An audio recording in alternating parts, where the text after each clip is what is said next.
Hello. Welcome to today's video. As you can see, I'm by myself. I was the only one to read our book of the week. It has been put off for a little bit. Life got in the way. We had emergencies happen. We've had just, new schedule changes and stuff like that. But ultimately, I was the only one to read our book of the week through no fault of Barry's own. She had personal things happen, and I'm not going to delve into it because it's not my business to tell. But I don't know if we announced it. I can't remember. But our book of the week, or should I say month, was Powerless by Lauren Roberts.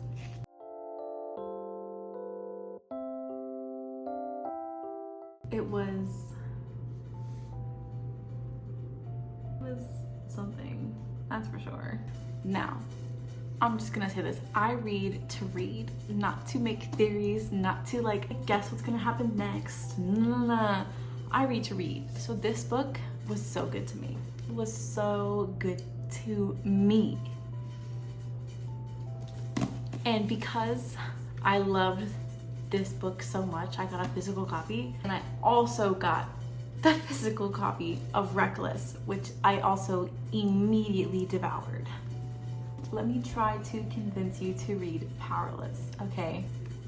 The elites have possessed powers for decades, gifted to them by the plague, while those born ordinary are just that, banished from the kingdom of Ilya and shunned from society. No one knows this better than Peyton Gray, an ordinary posing as a sidekick to blend in with the elites.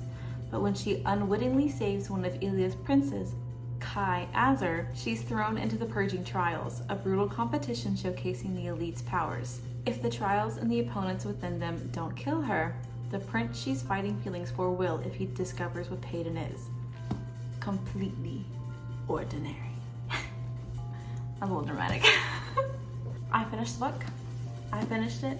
I gave it 5 stars on Goodreads along with Reckless. I gave them both 5 stars because I loved it so much. I'm not a reviewer on Goodreads. I reviewed one book on Goodreads. If you find it, if you see it, that's the only one I've ever done.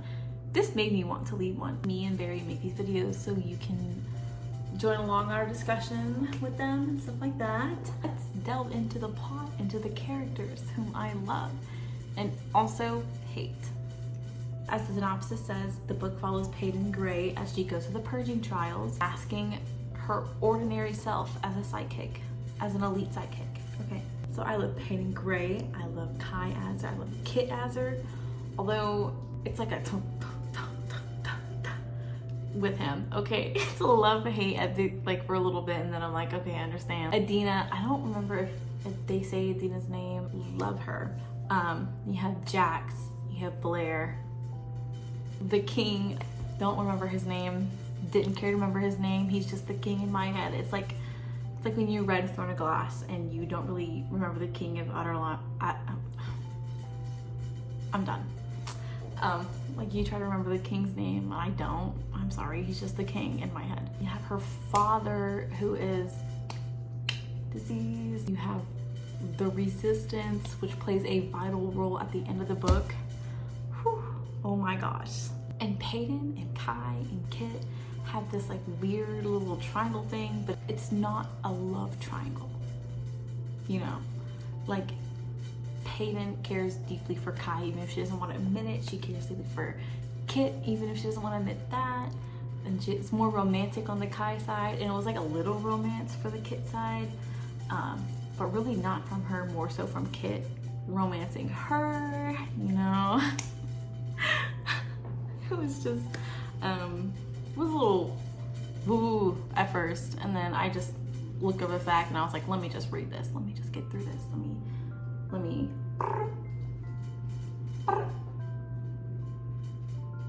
Oh, I love the plot. I love the world building. I love the universe, the characters.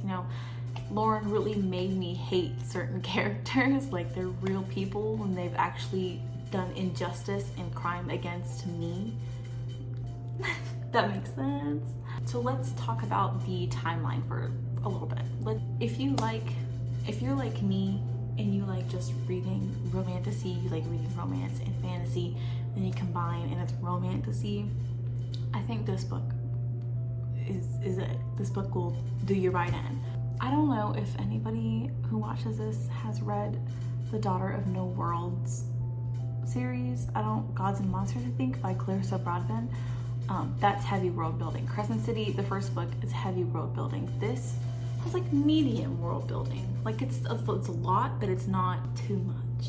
I enjoyed it. Sometimes I like thoughtless reading on romantasy. I don't always need big plot, big world building. What I do love is a badass FMC. Let's talk about the timeline of Powerless. We start off in the book immediately, like she is on the run. She is a thief by day and a Dina lover by night. Okay, we have her. Well, that's not even really true. She's a thief 24/7, but whatever. She's on the run after stealing something for her best friend.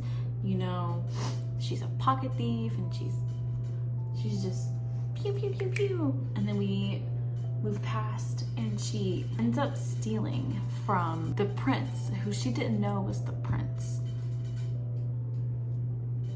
And then like the day later, I think, I don't know, she encounters the prince again in a dangerous situation. She unwittingly saves Prince Kai, who is also the future enforcer, who is also a wielder. So he can take anybody's power, not from them, maybe from them, I guess, in a way. You know, he can take that power and use it as his own. He can do that with any power except the silencer. That is who has him down on the ground in the center city, and that's why Peyton saves him without knowing he's a prince until like immediately after. Okay, that was the whole thing. That was fun. And because of that, she is then nominated into the Purging Trials, which, as you can probably assume if you haven't read it, is a lot like the Hunger Games. There's like big showcases of design and interviews and dinners and stuff like that for the contestants. I was reading, I was like, wow, this must have some heavy inspiration from the Hunger Games, and it just kept going. You know, these Purging Trials that they're in, these ones are made specifically because of who is in it. Okay, so let's just note some of the most memorable characters from the Purging Trials from the book. Okay, Peyton Gray, ordinary, posing as a sidekick. Kai Azar, a wielder, future enforcer, the main reason why the Purging Trials are a little different. A lot, sorry. Blair, they also call her Bitchy Blair, and that was really funny, is like telekinetic, and I hate her. Okay? I hate her. I hate to say it, I hate her. You have Jax, who is like Kai and Kit's like little brother, or like cousin, who's like a brother. Sweetheart, love him, what a little cutie patootie. The king, who is he's not a part of the Purging Trials, but he does oversee it, you know, and he's can't say it. So yeah, those are like some of the ones that really stick in my head, and there's a couple others too that are like also from the hometown, or not hometown, sounds so weird to say. I was like from the same place where Peyton is. Let me pull them up, hold on. Okay, and the little thing, it says the people of Ilia have chosen introducing your contestants for the 6th ever Purging Trials. Kai Azar, Andrea Voss, Jax Shields, Blair Archer, Ace Elway, Braxton Hale, Hera Colt, Sadie Knox, and Peyton Gray. Moving on, the Purging Trials are very Hunger Game-esque, I can't lie, but they were still good, they were still fun. There was a trial where they're knocked out and left in like a contained forest. They're so cute. I scared him. And they have to like fight their way out, and it took, I think, like a week. It was very heart racing and gut wrenching because there was a lot of stuff that happened, and I'm not gonna go into detail because that's too much for you guys to know. And there are these people called seers who can like record, quote unquote, record what they see. And so they are like recording all the Purging Trials and everybody in them and like things that are happening. And then, you know, at the end of the Purging Trials, all the contestants, all the remaining contestants are like watching this television of like the best like the best moments of this purging trial montage based on what the seer have seen. And oof, heartbreaking. And in the midst of all this happening, of her training for the purging trials, of her keeping up this facade and actually going into the purging trials and and you know, trying not to kill the king every time she sees him, she finds out about this little group called the Resistance. Beginning the book, she had intercepted a letter from this suspicious looking guy, and it like said like meet at and like a little note for the Resistance, and she ended up following the direction to the note, and it ends up being her old house that she used to live in before her father died. Spoiler, turns out her father had created the Resistance, which is a catalyst in the book. So she ends up like sneaking out a couple times. Exactly, stop it. She ends up sneaking out at night to go meet at this house where she used to live, and that's when she meets members of the Resistance. And it kind of just turns downhill from there, I'm not gonna lie. But again, I read because I enjoy it, not because I'm a theorist, you know?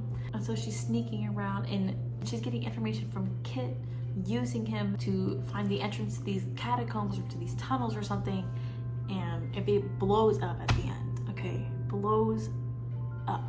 Not only is the last purging trial heartbreaking, okay? Like it, I sat on my couch and I sobbed. That was so disgusting.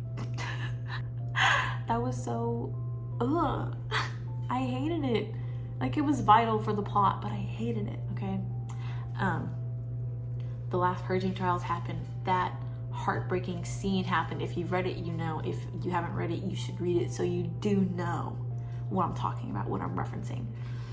And then the end of the book just speeds up really fast, okay? I'm talking, that scene happens, the Resistance infiltrates the purging trials and is like holding hostage the king, and then things are going on, and then people are screaming, flooding, running, Peyton is having this fucking meltdown in this emotional crisis. Like, I can't blame her. That's when the king finds her, or she finds the king, one of the two. I don't know, I have to read back. It's been a couple weeks, sorry. They end up finding each other and they're battling and they're duking it out, and bam, the deed is done. But that wasn't everything, okay? That wasn't everything. Who catches her? Kai.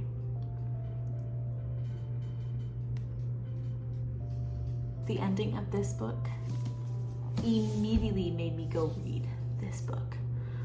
I did buy them as a set, I can't lie. Before, like when we decided we were gonna read Powerless, I bought the set at Target. So I'm so thankful I did, because I read Powerless and immediately got to reading about this. This book follows the same characters, but this time Peyton is fleeing from Ilya. She ends up crossing this desert called the Scorches to get to this city called Dor. Kai is unfortunately is being ordered to chase her and bring her back. And the second book was really good too. There was a lot of back and forth that was a little off-putting for a minute, but I pushed through it and it just, phew, I love doing that. Phew. I think I love Powerless a little bit more than Reckless. I'm excited for Fearless, which is the third and I think last book in the series. The ending of Reckless, I've stated it before, I've stated it multiple times. I'm a reader to read. I'm not a theorist. I'm not someone who likes to connect plot points like that. I like to because I enjoy to read. I should have expected the end of this book. I did not, in the slightest. That concludes my little short review of Powerless and just the teeniest bit of Reckless. If you want to hear my thoughts about Reckless, just let me know, because I will make one, probably a shorter one, post it to TikTok, I don't know. But yeah, if you're someone who is also like me, who just enjoys lighthearted reading romantasy, not that this series is lighthearted, but like, you know, you're not like super duper serious. You don't have to necessarily connect points in the plot to enjoy a book. I'd recommend Powerless and Reckless. So this has been Cherry reviewing Powerless by Lauren Roberts. 5 stars on Goodreads, and we will catch you in the next video.